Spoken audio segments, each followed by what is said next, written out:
Hello aspirants, welcome to electrical white board. So कैसे हैं आप लोग? आई होप सभी अच्छे होंगे। सो गाइज, आज हम आप लोगों के लिए लेके आए हैं power grid junior engineer electrical का प्रीवियस ईयर पेपर। इसको हम सॉल्व करेंगे। अगर आप चैनल पे नए हैं तो चैनल को सब्सक्राइब कर लीजिए एंड बेल आइकन को प्रेस कर लीजिए, क्योंकि यहाँ पे आपको मिलेंगे जेई से रिलेटेड सारा स्टफ मिलेगा आपको। प्रीवियस ईयर नोट्स, इन्फॉर्मेशन सब कुछ प्रोवाइड किया जाता है। अभी क्योंकि पावर ग्रिड का एग्ज़ाम है तो ये प्रीवियस ईयर में लेके आया हूँ आप लोगों के लिए पावर ग्रिड का, जो कि होने वाला है आप लोगों के लिए बहुत ही ज़्यादा इंपॉर्टेंट। कि अगर आप नए हैं तो आप प्लेलिस्ट में जाके चेक कर सकते हैं। पावर ग्रिड के ऑलरेडी 2 पेपर वहाँ प्लेलिस्ट बनी है, power grid junior engineer electrical के नाम से। वहाँ पे 2 पेपर ऑलरेडी सॉल्व्ड हैं। तो अगर आप एग्ज़ाम देने जा रहे हैं, अगर आपका एग्ज़ाम है, तो आप इस पेपर को और जो मैंने प्लेलिस्ट बना रखी है, मैं डिस्क्रिप्शन में लिंक डाल दूंगा उन दोनों पेपरों का, आप इनको देख के ज़रूर जाइएगा, क्योंकि ये आप लोगों के लिए बहुत ज़्यादा हेल्पफुल होने वाला है। तो चलिए शुरू करते हैं। ऐसे देख सकते हैं आप, power grid corporation of India का पेपर है, डिप्लोमा ट्रेनी इलेक्ट्रिकल का पेपर है। तो फर्स्ट क्वेश्चन की बात करते हैं। 1750 kV line can normally carry as much power as how many 400 kV circuit for equal distance of transmission। तो कहने का मतलब ये बोल रहा है कि हमारी जो एक लाइन है 750 kV, क्योंकि अब आपको पता है कि हमारा जो हाईएस्ट ट्रांसमिशन है इंडिया में वो 750 kV है। पहले 400 kV हुआ करता था। तो हमें ये भी पता है कि जैसे ही हम वोल्टेज बढ़ाते हैं तो पावर केयरिंग कैपेसिटी जो है, पावर जो ट्रांसफ़र की क्षमता है, जैसे हमने दोगुनी कर दी अगर वोल्टेज, तो पावर जो ट्रांसफ़र की क्षमता है वो 4 गुनी हो जाती है। ठीक है, क्योंकि हमारे लॉसेस वगैरह काफ़ी कम हो जाते हैं। तो इसके अकॉर्डिंग देखा जाए तो जो 750 केवी वोल्टेज है वो लगभग 400 केवी से दुगनी है। ठीक है, तो यहाँ पे हम कह सकते हैं कि कितना पावर लेगी, वो 4 गुना ज़्यादा पावर जो है इक्वल डिस्टेंस के लिए कैरी करेगी। तो ठीक है, अब हमारा ये फर्स्ट क्वेश्चन था। सेकंड क्वेश्चन की बात करते हैं। तो देखो, ये जो सेकंड क्वेश्चन है ये लाप्लास ट्रांसफॉर्म वाले चैप्टर से है। इससे लगभग अगर हार्डली आता है तो 1 से 2 क्वेश्चन आता है। तो ये आप चाहें तो लाप्लास पढ़ के सॉल्व कर सकते हैं। बाकी मेरे अकॉर्डिंग तो मैं बोलूँगा डिप्लोमा ट्रेनिंग के लिए आउट ऑफ सिलेबस है, तो आप इसको छोड़ सकते हैं, इसमें उलझने का कोई फ़ायदा नहीं है। अब हम बढ़ते हैं आगे अगले क्वेश्चन के लिए। तो अगला क्वेश्चन है, for a given electrical circuit determine the value of R. निकालनी है हमें, ये वाला आर देख सकते हैं आप, सर्किट वैल्यू आर निकालनी है, such that no power is dissipated across the 2 ohm resistor. तो जो बीच में हमारा 2 ओम का रजिस्टर है, इससे कोई भी पावर नहीं जा रही है, जो ए बी ब्रांच वाला है। ठीक है, तो हमें पता है व्हीटस्टोन ब्रिज का सर्किट है, सिंपली हम सॉल्व करेंगे। तो इसको हम जब सॉल्व करेंगे तो हम देखो व्हीटस्टोन ब्रिज में हम क्या कर सकते हैं कि जो हमारा सर्किट है ना, तो इसमें 3:1 जो अपोजिट वाले रेजिस्टेंस आपको दिख रहे हैं, 3:1 कीजिए, एक बराबर करिए R/1। ठीक है, मतलब जो अपोजिट वाली ब्रांच है उनका मल्टीप्लाई कीजिए। जैसे 3:1 अपोजिट बराबर कर देंगे हम R/1, है ना। तो R बराबर कितना आ जाएगा? सिंपली 3 ओम आ जाएगा, क्योंकि ये ए और ए बी में कोई भी करंट नहीं फ्लो कर रही है। तो व्हीटस्टोन ब्रिज का बैलेंस ब्रिज है, तो ईजिली हम इसको सॉल्व कर सकते हैं। देखिए यहाँ पे जो मैं आपको क्वेश्चन बता रहा हूँ, मैं आपको जनरली आइडिया दे रहा हूँ। ठीक है, तो आपको क्या है, आपको इसको एक बार फिर से अपनी तरफ से भी सॉल्व करके देखना है, क्योंकि फ़ायदा जब ही होने वाला है। अब बात करते हैं अगले क्वेश्चन की, विच relay also called angle impedance relay. ठीक है, तो यहाँ पे जो है देखो, वो महो रिले यूज़ की जाती है। महो रिले को ही एंगल इम्पीडेंस रिले बोलते हैं। और इसके बारे में आपको एक चीज़ जान लेनी चाहिए कि ये डायरेक्शन रिले है। फर्स्ट ऑफ ऑल क्वेश्चन आता है, विच रिले इज डायरेक्शन रिले, और महो रिले इज डायरेक्शन रिले और नॉन डायरेक्शन। तो it is direction relay. And ये कहाँ पे प्रयोग होती है? मीडियम लाइन के लिए, शॉर्ट के लिए, या फिर लॉन्ग लाइन के लिए। तो it is use for long transmission line. ठीक है, ये इसके बारे में आपको बातें याद रखनी चाहिए, आपको पता होनी चाहिए। अगला क्वेश्चन है हमारा, an insulator is so designed that it should fail only bye. तो देखो, एक इंसुलेटर हमेशा, मतलब वो ना कभी पंक्चर नहीं होना चाहिए, इस हिसाब से डिज़ाइन किया जाता है कि फ्लैश ओवर हो जाए लेकिन पंक्चर ना हो। ठीक है, तो insulator is so design that it should fail only by flashover, not by puncture. ठीक है, अगला है हमारा, which of the following power plants has high initial cost, low running cost, low running and maintenance cost and no standby loss. तो देखो, इसको जब हम देखेंगे तो सबसे पहले जो हमारा हाइड्रो इलेक्ट्रिक पावर प्लांट है, जिसमें डैम वगैरह बनाना पड़ता है, तो इसकी हाई इनिशियल कॉस्ट होती है। लो रनिंग कॉस्ट इसलिए होती है क्योंकि कोई भी हमें इसमें फ्यूल यूज़ नहीं करना पड़ रहा।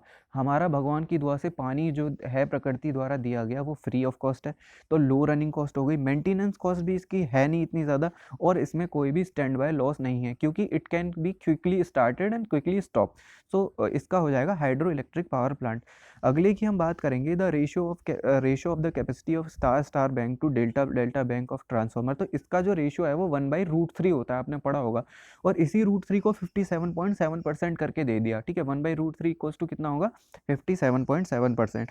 तो यहाँ पे सी थर्ड इसका राइट ऑप्शन हो जाएगा। अगले की बात करते हैं, तो the type lighting arrester commonly used on system operated at voltage up to 33 kV is. तो देखो 33 kV के लिए बोल रहा है, ये कौन सा LA यूज़ करेंगे, लाइटिंग अरेस्टर यूज़ करेंगे, तो इसके लिए हम करेंगे protector tube type LA use करेंगे। अगला है, if the length of the cross arm of tower is increased what is the net effect on the string efficiency. आपने पढ़ा होगा स्ट्रिंग एफिशिएंसी बढ़ाने का यही तरीका होता है कि लॉन्ग आप ग्रेडिंग करते हैं, एक तो ये तरीका है, एक क्या कर दो, लॉन्ग क्रॉस आर्म कर दो, पर वो भी एक लिमिट तक ही कर सकते हैं क्योंकि फिर मैकेनिकल स्ट्रेंथ डाउन होगी। ठीक है, तो यहाँ पे ऐसा करने से, लॉन्ग क्रॉस आर्म करने से स्ट्रिंग एफिशिएंसी बेहतर होती है, क्योंकि जो म्यूचुअल कैपेसिटेंस होता है टावर और स्ट्रिंग का वो घट जाता है। दैट्स वाई यहाँ पे स्ट्रिंग एफिशिएंसी बढ़ जाएगी। जनरली हमारी स्ट्रिंग एफिशिएंसी 80% होती है, ये आपको पता होना चाहिए। ठीक है, और डीसी में स्ट्रिंग एफिशिएंसी कितनी होती है, 100%। अगले क्वेश्चन की बात करते हैं, the material which is to be electroplated, मतलब जो वो मटेरियल जो हमें इलेक्ट्रोप्लेटेड करना है is connected to the terminal of the cathode, तो उसको हम कैथोड से कनेक्ट करते हैं। अगला प्रश्न है हमारा ये, ए 3-phase 12 pole alternator driven at speed of 500 rpm supplies power to an 8 pole 3 phase induction motor। मतलब एक जो 3 phase 12 पोल का जो अल्टरनेटर है जो 500 की स्पीड rpm से चल रहा है, वो एक मोटर को सप्लाई कर रहा है, और मोटर है 8 पोल 3 phase induction motor. Calculate the approximate full load speed of the motor if the slip of the motor at full load is 3%। अगर मोटर की हमें NR मतलब रोटर स्पीड निकालनी है, जबकि मोटर पे जो है वो 3% स्लिप पे ऑपरेट हो रही है। ठीक है, देखो जो जो अल्टरनेटर है जो कि कपल्ड है मोटर से, ठीक है, तो इससे हमें क्या निकलेगा, देखो हमें, आपने देखा हो इस क्वेश्चन में ना फ्रीक्वेंसी नहीं है, तो यहाँ पे NS इक्वल्स टू 120 F/P है ना, 120 F, तो 120 इंटू F कितना हमें निकालनी है, और अपॉन में P 12, मतलब अल्टरनेटर वाले पोल ले लेंगे, ये बराबर 500 के है, तो इससे आप फ्रीक्वेंसी निकालेंगे तो वो फ्रीक्वेंसी निकल के आ जाएगी 50 हर्ट्ज। ठीक है, वो फ्रीक्वेंसी आपकी 50 हर्ट्ज आ जाएगी। अब यहाँ पे आपको क्या करना है कि मोटर की स्पीड निकालनी है, मतलब NR। तो NR क्या होता है आपको पता है, 1 - S इंटू NS, है ना, NR बराबर ब्रैकेट में 1 - S इंटू NS। ठीक है, तो यहाँ पे हमें पता है स्लिप 3% है, तो ये हो जाएगा 1 - S मतलब 1 - 0.03, तो ये आ जाएगा 0.970 इंटू NS कितनी है हमारी 750। NS हमारी कितनी निकल के आई है, NS जो है हमारी उसको हम कैलकुलेट करके कर देंगे कि इतनी इसकी NS है। किसकी NS, यहाँ पे मोटर की NS लेंगे। मोटर की NS क्या होगी, 120 F 50 हर्ट्ज जो निकल के आया अपॉन में P 8 पोल, तो वो 750 निकल के आई।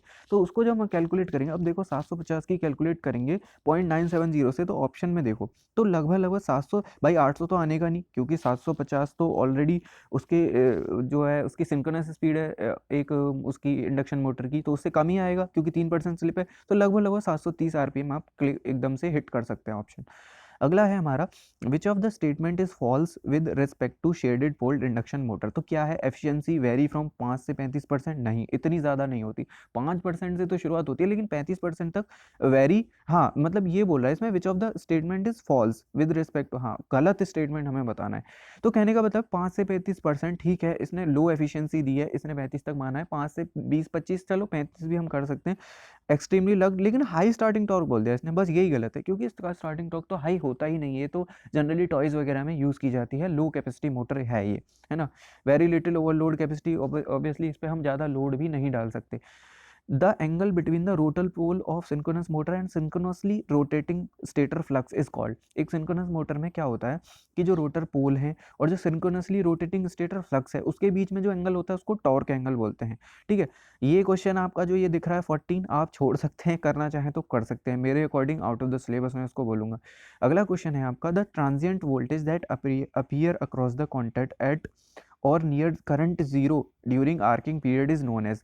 ठीक है, तो ट्रांसिएंट वोल्टेज निकालनी है हमें। तो ये देखो नियर करंट जीरो बोल दिया, तो ये कब हमारी कौन सी वोल्टेज होती है, रीस्ट्राइकिंग वोल्टेज हमने इसको बोलते हैं, पावर सिस्टम में पढ़ेगा, सीधा सीधा रीस्ट्राइकिंग वोल्टेज पे हिट करेंगे।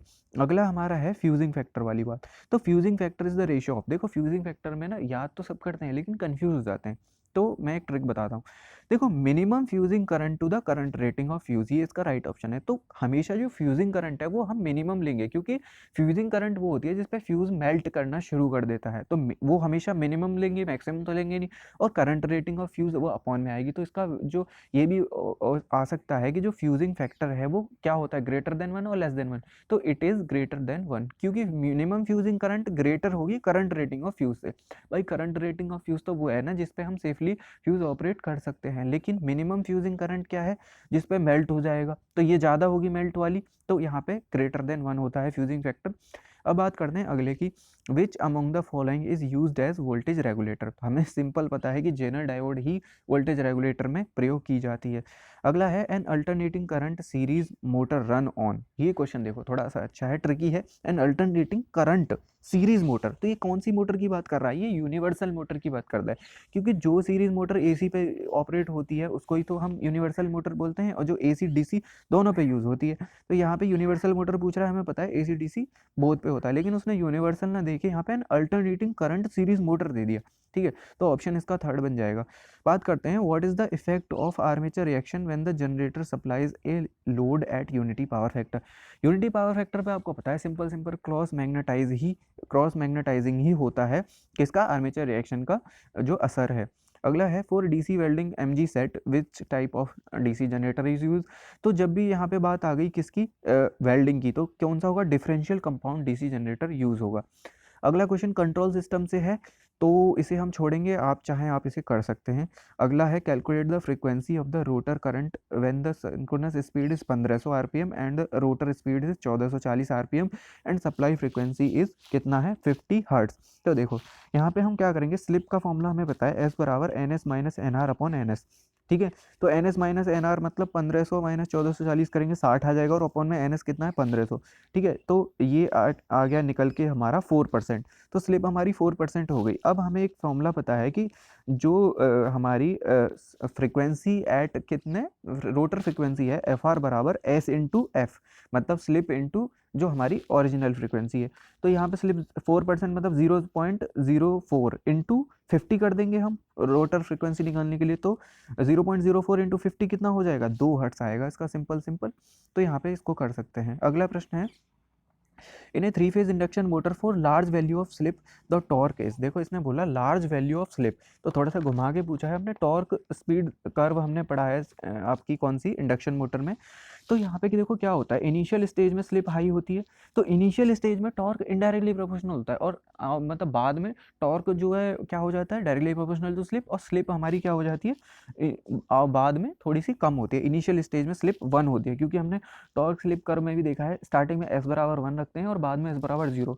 ठीक है, तो इसीलिए टॉर्क जो है इनिशियल स्टेज में मतलब slip for larger value of slips के लिए क्या हो जाएगा, इनवर्सली प्रोपोर्शनल टू स्लिप। अगला प्रश्न है, तो ये भी 3 फेज इंडक्शन मोटर से ही है, इन द पर phase rotor equivalent circuit of 3 phase induction motor. ठीक है, एज शोन। तो देखो हमें यहाँ पे जो हम कैलकुलेट करते हैं ना डेरिवेशन, जिसमें हम कॉपर लॉस निकालते थे कि एसपीजी होते हैं, मैकेनिकल लॉस 1 माइनस एसपीजी, तो उसमें रेजिस्टेंस को 2 पार्ट्स में ब्रेक कर देते। तो यहाँ पे जो एक्सप्रेशन फॉर R1 है ये क्या हो जाएगा, R1 minus S upon S, एक R लेते थे हम, और R डैश बराबर क्या लेते थे, R1 minus S upon S, ये इसने पूछा है। ठीक है, अब है थोड़ा डीप नोट्स में जाना पड़ेगा आपको।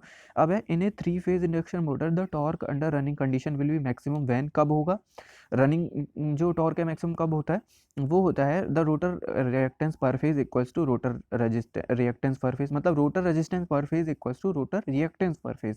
एक ही ऑप्शन है, डायरेक्ट इसको हिट कर देंगे। अगला है which of the following motor is used in vacuum cleaner. तो वैक्यूम क्लीनर में कौन सी मोटर यूज होती है, याद रखने वाली बात है, बहुत पूछा जाता है, रिपीट होता है क्वेश्चन, यूनिवर्सल मोटर प्रयोग की जाती है। अगला है the relation between the old and new per unit impedance value.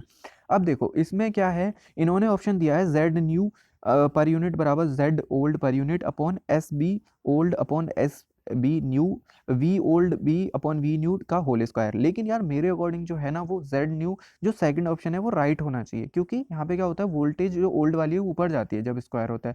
और देखो कैंडिडेट ने भी इसका चूजन सेकंड ऑप्शन है, तो हो सकता है बाद में इस पर कुछ भी किया हो बच्चों ने ऑब्जेक्शन वगैरह, बट इसका मेरे अकॉर्डिंग सेकंड ऑप्शन होना चाहिए। बाकी आप अपने तरफ से भी वेरीफाई कर सकते हैं।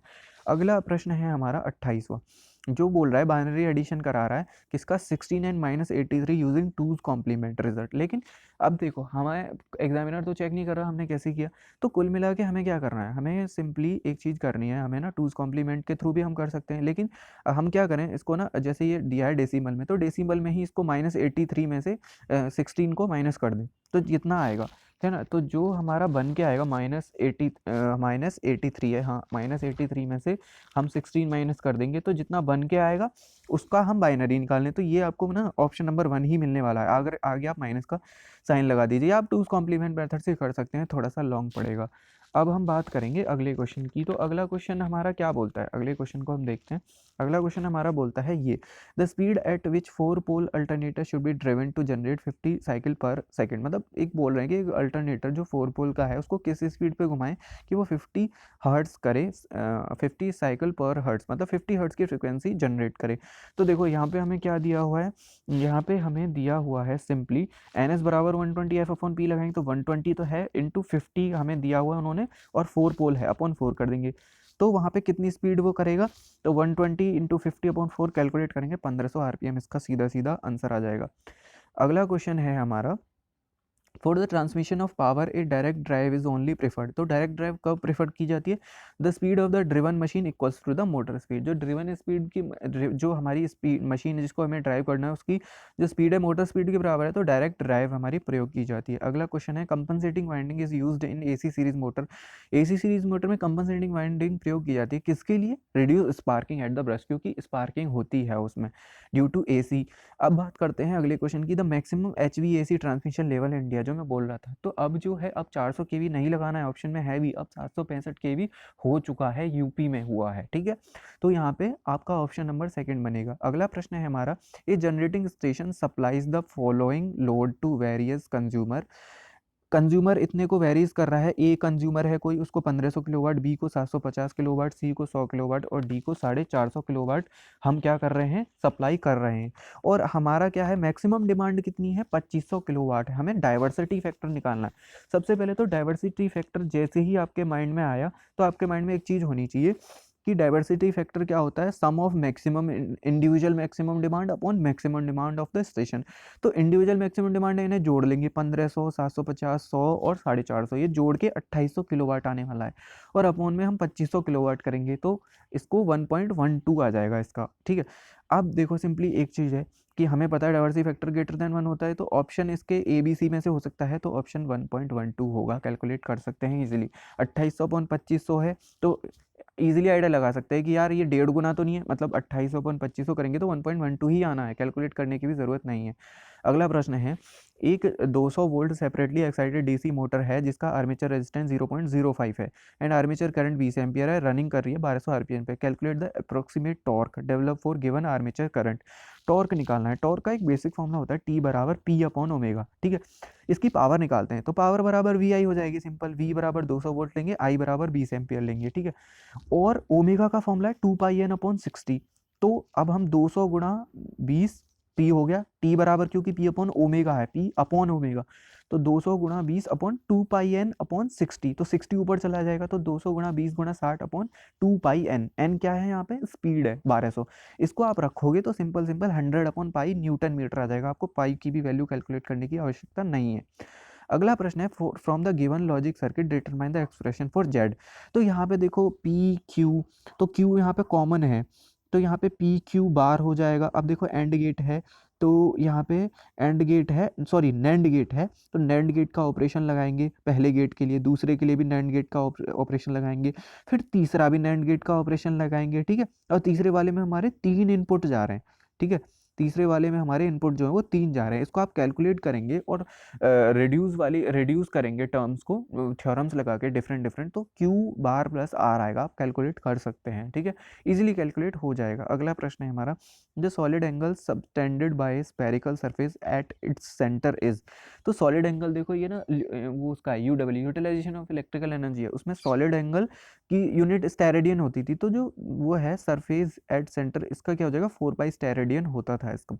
If the residual magnetism of DC shunt motor is destroyed accidentally it may be restored bye connecting it's shunt field. तो अगर एक्सीडेंटली क्या हो जाता है, डीसी शंट जनरेटर का जो वो है रेजिडुअल मैग्नेटिज्म वो खत्म हो जाता है, तो कैसे रिस्टोर कर सकते हैं, टू ए डीसी सोर्स से इसको कनेक्ट कर दो, है ना, या फिर किसी जनरेटर को हम मोटर की तरह घुमा के भी इसको कर सकते हैं। लेकिन यहाँ पे डीसी सोर्स ऑप्शन में है तो डीसी सोर्स ही करेंगे, एसी सोर्स नहीं करेंगे, ये याद रखने वाली बात है। अगला प्रश्न है हमारा 38वां, if the percentage reactance of the system up to the fault point is 30%, तो फॉल्ट पॉइंट 30% है, बेस केवीए आपको दिया है 9000, find the value of short circuit KVA. तो उसका ना एक सिंपल फॉर्मूला होता है कि शॉर्ट सर्किट केवीए क्या होगा, शॉर्ट सर्किट केवीए बराबर base KVA into percentage x, जो कि है हमारा 30% इंटू 100 कर देंगे। तो बेस केवीए कितना है 9000 अपॉन में 30 इंटू 100 करेंगे तो उसका 30000 सिंपल आंसर आ जाएगा। Stroboscopic effect is not observed in, तो ये इनकैंडिसेंट लाइट में नहीं होता है, जबकि आपकी फ्लोरोसेंट लैंप में ये होता है, याद रखने वाली बात है। Eight which power factor transformer has negative voltage regulation, बहुत बार पूछा जाता है, लेकिन अब आप पक चुके होंगे और आपको पता है कि बहुत ही इजी क्वेश्चन है, क्योंकि नेगेटिव वोल्टेज रेगुलेशन किस पे हो सकता है, लीडिंग पे ही हो सकता है, लीडिंग पावर फैक्टर पे ही हो सकता है, क्योंकि लैगिंग पे तो आपका वोल्टेज रेगुलेशन पॉजिटिव होता है, ठीक है, वोल्टेज घटती है, लेकिन यहाँ पे नेगेटिव वोल्टेज रेगुलेशन का मतलब है वोल्टेज बढ़ जाएगी, और वो कैसे बढ़ेगी, जब लीडिंग पावर फैक्टर होगा। अगला प्रश्न, the maximum efficiency is achieved in transformer, simple सी बात है यार, copper loss equals to iron loss, बहुत ही आसान क्वेश्चन है। अगला, synchronous motor can be used for power factor improvement when it's operate, देखो कब यूज हो सकती है सिंक्रोनस मोटर, जब नो लोड पे चलाएं और ओवर एक्साइटेड हो, यहाँ पे नो लोड तो दिया भी नहीं है, लेकिन याद रखना synchronous motor power factor improvement में जब प्रयोग होती है जब वो नो लोड पे और ओवर एक्साइटेड तरीके से चलाई जाए, ठीक है। अगला प्रश्न हम देखेंगे, ट्रांसफर फंक्शन वाले को हम यहाँ पे छोड़ देंगे। अगला है, which method is opted to achieve speed control above the rated RPM of DC motor, ठीक है, मतलब रेटेड आरपीएम से चाहिए स्पीड कंट्रोल ज़्यादा। तो देखो फ्लक्स कंट्रोल मेथड है जिसमें फ्लक्स को कंट्रोल करेंगे, क्योंकि हमें बेसिक फॉर्मूला पता है, एन बराबर क्या होता है, जो स्पीड है हमारी ई बी अपॉन फाई है ना, तो यहाँ पे फ्लक्स कंट्रोल मेथड का मतलब है फ्लक्स घटेगा, फ्लक्स घटेगा तो स्पीड क्या हो जाएगी, अपने आप बढ़ जाएगी, क्योंकि एन क्या है, फ्लक्स के इनडायरेक्टली प्रोपोर्शनल है स्पीड, तो फ्लक्स घटेगा तो स्पीड बढ़ जाएगी, और ये फ्लक्स कंट्रोल मेथड है। अगला है हम इसको छोड़ेंगे, ये वाला प्रश्न, the universal motor is preferred for which application, तो universal high speed and high torque होता है यार, ऑब्वियसली पता है हमें। अब हम देखेंगे अगला प्रश्न, calculate the demand factor if the maximum demand on station is 20 megawatt and the connected load is 43 megawatt, ठीक है। यहाँ पे सिंपल सी बात है, हमें क्या करना है, यहाँ पे डिमांड फैक्टर, और डिमांड फैक्टर हम ये तो लेस देन 1 ही होता है, क्योंकि डाइवर्सिटी फैक्टर ही ग्रेटर देन 1 होता है, तो लेस देन 1 का मतलब ही हमें पता चल रहा है कि 20/43 कर दो, आपको फॉर्मूला भी याद नहीं आ रहा है, जबकि इसका फॉर्मूला होता क्या है, इसका फॉर्मूला होता है maximum load maximum demand upon connected load. तो 20/43 हम जब करेंगे, तो देखो इसको कैलकुलेट करने की जरूरत नहीं है 20/43 को, आपको पता है कि 20/43 मतलब जो है ना, लगभग ये हाफ सा आएगा, हाफ के अप्रोच कौन सा ऑप्शन है, 0.46 ही है, क्योंकि 0.05 है, ये हाफ नहीं है, 0.0 भी है इसमें, 0.83 ज़्यादा है, 0.9 ज़्यादा है, तो 0.46 ये ऑप्शन झटके से हम इसको कर देंगे। अगला प्रश्न, considered a circular conductor and A bar magnet, ये जो दिखाई दी है इनके बारे में बताना है।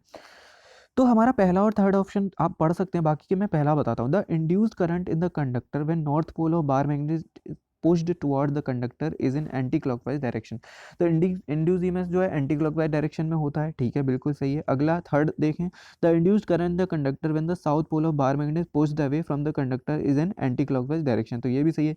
तो यहाँ पे फर्स्ट एंड थर्ड ऑप्शन जो है आपके राइट हो जाएंगे। अगला प्रश्न, the maintenance of the transmission line passing through polluted or coastal area should be completed कितना, once before the onset of winter, सर्दियाँ आने से पहले एक बार भाई चेक कर लो मेंटेनेंस ऑफ ट्रांसमिशन लाइन कहाँ पे, पॉल्यूटेड और कोस्टल रीजन पे, मतलब कोस्टल पता है आपको क्या होता है, कोस्टल होता है मतलब तटीय क्षेत्रों में, तटीय इन द सेंस समुद्र के किनारे, ओके, हिंदी अच्छी है मेरी। अगला है 51, a 6 pole 50 hertz 3 phase induction motor develop a mechanical power इतने at rotor frequency 1.5 hertz, the value of the rotor copper loss. सबसे पहले तो बताओ रोटर कॉपर लॉस होते क्या है, एसपीजी। एसपीजी मतलब slip into air gap power, PG. अब यहाँ पे मैकेनिकल लॉस क्या होते हैं, वन माइनस ब्रैकेट में है इंटू पीजी, है ना।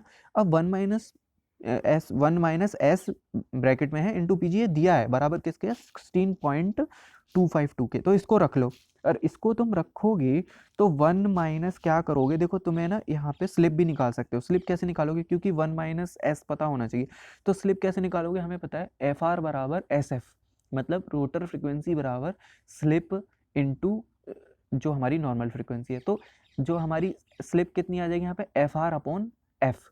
तो एफ आर अपॉन एफ मतलब ये करोगे 50 अपॉन 1.5 हर्ट्स, तो ये कितनी आएगी, ये 3% आएगी। अब यहाँ पे one minus S P G है वो मैकेनिकल पावर, ठीक है, तो उसको उसकी जगह एस रखो, उसकी जगह तुम एस रखोगे तो तुम्हें पीजी मिल जाएगी, और जब पीजी मिल जाएगी तो एसपीजी कर दो और तुम्हें क्या मिल जाएगा, रोटर कॉपर लॉस। कैलकुलेशन खुद कर लो यार, ठीक है, मैंने तुम्हें तरीका बता दिया। अब बात करते हैं अगले की, ए लीनियर सिस्टम क्या है, satisfy the property of superposition and homogeneity. तो जो लीनियर सिस्टम है वो सेटिस्फाई करता है property of superposition and homogeneity का। अगला प्रश्न है, a an system utilize luminary when which send most of the light downward directly on the working plane but a considered amount of reach the ceiling। ज़्यादातर जो हमारी light है वो directly की जाएगी डाउनवर्ड वर्किंग प्लेन पे, मतलब नीचे। मान लो कोई लाइट लग रही है कमरे में, तो ज़्यादातर लाइट को तो नीचे कर रही है और लगभग 10-20% को वो छत पे सीलिंग पे कर रही है। तो वो कौन सा मेथड हुआ, वो होता है आपका semi direct method. Semi direct method याद रखना, ये रिपीटिशन होता है इस प्रश्न का। अगला प्रश्न, what would be the magnitude of the induced EMF in a conductor of length 2 meter moving at a velocity of 20 meter per second at an angle of 45 degree to a magnetic flux density at 0.5 weber per metre square. घबराने की बिल्कुल ज़रूरत नहीं है, question बड़ा है। देखो क्या दिया है, वी दिया है, कौन सा फॉर्मूला याद आता है, B L V sine theta. बिल्कुल सही बात है, B L V sine theta याद आता है हमें, ठीक है। B L V sine theta रहेंगे, बी दिया है 0.5, एल दिया है 2 मीटर, वी दिया है 20 मीटर पर सेकंड, साइन थीटा 45 डिग्री, 1/√2 होता है। कैलकुलेशन करोगे 14.14 वोल्ट, सीधा सीधा आंसर ठोक दोगे। तो इसका ए ऑप्शन इसका राइट ऑप्शन है। अगला प्रश्न, for the protection of star delta transformer using differential protection scheme which of the following सीटी कनेक्टेड इज। देखो इस कुछ बड़ा पढ़ने की जरूरत नहीं है, डेल्टा स्टार ट्रांसफॉर्मर है तो सीटी कौन सा होगा, स्टार डेल्टा, बस कहानी खत्म, थर्ड ऑप्शन। अगला, for lagging load power factor the field of synchronous motor is. Lagging load के लिए क्या होता है, लैगिंग लोड के लिए अंडर एक्साइटेड होगी जब लैगिंग लोड होगा सिंक्रोनस मोटर में यार, ओवर एक्साइटेड होगी तो क्या होगा, लीडिंग लोड होगा। तो बस कहानी खत्म, यहाँ पे सेकंड ऑप्शन हो जाएगा। अगला क्वेश्चन है, a BJT has its base current, BJT में एक बेस करंट दिया है, मतलब आई बी दिया हमें 0.02 milli ampere. Current amplification factor मतलब अल्फा जो दिया है हमें वो 0.9 दिया है, कॉमन बेस है ये। और आईसीबीओ क्या है, मतलब आईसीबीओ होती है कॉमन बेस की क्या लीकेज करंट, वो दिया है 30 माइक्रो एम्पियर। एक फॉर्मूला हमने पढ़ा है कि आईसी मतलब जो हमारा देखो क्या होता है कॉमन बेस में, आईसी बराबर अल्फा आई ई प्लस आईसीबीओ, अल्फा आई ई प्लस आईसीबीओ, ठीक है। अब आईसी बराबर बराबर कितना हो जाएगा, अल्फा बराबर 0.9 है तो 0.9 आई प्लस आईसीबीओ की जगह 30 माइक्रो एम्पियर, आप लिखते चलो साथ में ना। तो अल्फा आईसी बराबर क्या है, अल्फा आई प्लस आईसीबीओ, और आईसी बराबर क्या हो जाएगा, अल्फा की जगह 0.9 लिख देंगे, आई प्लस 30 माइक्रो एम्पियर रख देंगे। अब एक फॉर्मूला हमने भी पढ़ा है कि आई बराबर क्या होता है, आईसी प्लस आई बी, आई बराबर होता है आईसी प्लस आई बी, उसको इक्वेशन 1 मान लो, और इसको आई बराबर आईसी प्लस आई बी। अब आई बराबर आईसी की जगह इक्वेशन 1 रख दो, है ना, और प्लस आईबी की जगह क्या रखेंगे हम आईबी की वैल्यू रख देंगे जो कि हमें गिवन है। तो इस तरीके से हम निकालेंगे तो हमें आई की वैल्यू निकल जाएगी जो कि 0.5 मिली एम्पियर आएगी। कैलकुलेशन आपको खुद करनी पड़ेगी। इन ए 3 phase induction motor the slip is generally बहुत आसान क्वेश्चन है, 15 से 25 होती नहीं है, 0 होती नहीं है, मोर देन 45 होती नहीं है, 2 से 5% सिंपली मार देंगे। Which type of instrument do not have a non linear scale. अबे यार एक ही है पीएमएमसी अपना सबसे महंगा, इसलिए ये महंगा क्योंकि सारे गुणवान है, गुणवंती है। पीएमएमसी है, नॉन लीनियर स्केल है इसका, which do not have non linear scale, क्योंकि इसका लीनियर स्केल है, हाँ ऑब्वियसली गुणवान है तो लीनियर स्केल है, महंगा भी है इसलिए। अगला प्रश्न है, the basic of insulation design in modern EHV line. तो मॉडर्न ईएचवी लाइन में किसको महत्व में रखते हुए किया जाता है, स्विचिंग वोल्टेज को। इंसुलेशन किसको देखते हुए किया जाता है, स्विचिंग वोल्टेज को। तो गाइज़ ये हो गए हमारे 60 क्वेश्चन। अब आपको पता है कि टेक्निकल के 120 क्वेश्चन आते हैं पावर ग्रिड के पेपर में, ठीक है? यहाँ पे 60 हम सॉल्व कर चुके हैं। क्योंकि ये वीडियो बहुत ज़्यादा लॉन्ग हो जाएगी अगर मैं 120 एक साथ करता हूँ, अपलोड होने में समस्या होगी, एचडी में अपलोड नहीं हो पाएगी। इसलिए मैं कल इसका सेकंड पार्ट अपलोड करूँगा, डेफ़िनेटली कल करूँगा क्योंकि आपका एग्ज़ाम है, तो आप इस पेपर को अच्छे से देख लीजिए। और जो बाकी के प्लेलिस्ट मैंने बना रखी है, उन दोनों पेपर 2 पेपर की प्लेलिस्ट है, मतलब पार्ट्स में मैंने सॉल्व कर रखा है उनको भी, तो लगभग 5 पार्ट है, उनको देख लीजिए।